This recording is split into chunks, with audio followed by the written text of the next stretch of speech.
Baik, Assalamualaikum warahmatullahi wabarakatuh. Perkenalkan, nama saya Sarah Zafitri.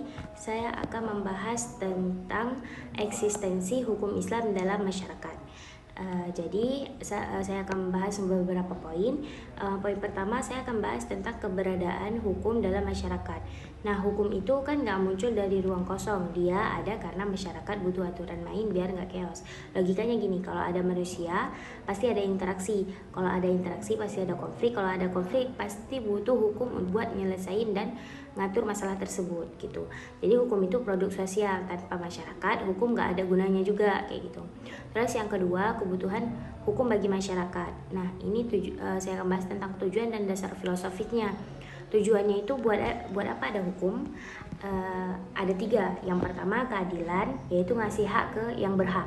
Terus yang kedua, ada keteraturan, biar hidup itu tertib dan ada kepastian.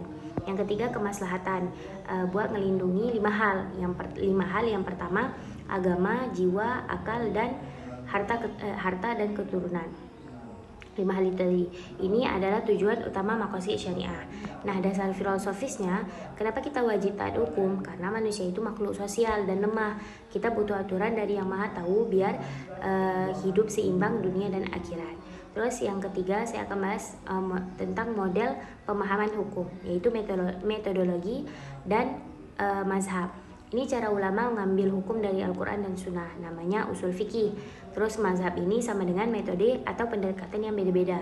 Ada 4 mazhab besar, yang pertama Hanafi, yang kedua Maliki, yang ketiga Syafi'i, dan yang terakhir Hambali. Bedanya bukan di Quran dan hadisnya, tapi di cara narik kesimpulannya, makanya hasilnya bisa beda-beda.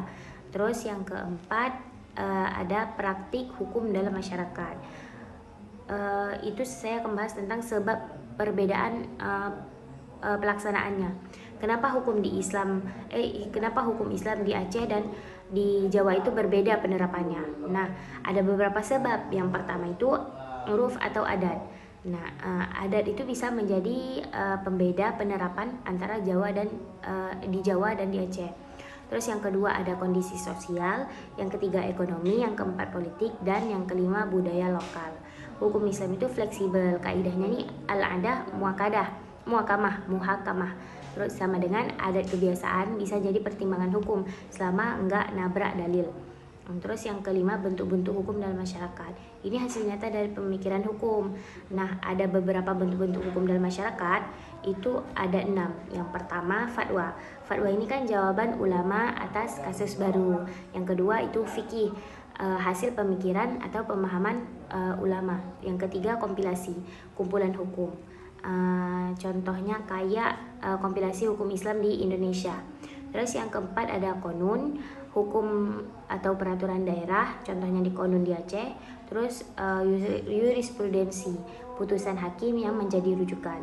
Yang keenam ada adat, kebiasaan masyarakat yang diakui hukum. Terus poin yang keenam, saya akan bahas tentang hukum Islam dan peranata sosial. Peranata sosial ini sama dengan kayak lembaga atau aturan main di masyarakat. Misalnya keluarga, sekolah, pasar, dan negara. Hukum Islam ini masuk ke semua itu. Contohnya kayak hukum nikah, ngatur peranata keluarga. Terus hukum muamalah, ngatur peranata ekonomi atau pasar. Jadi segitu saja yang dapat saya sampaikan mengenai eksistensi hukum Islam dalam masyarakat. Assalamualaikum warahmatullahi wabarakatuh.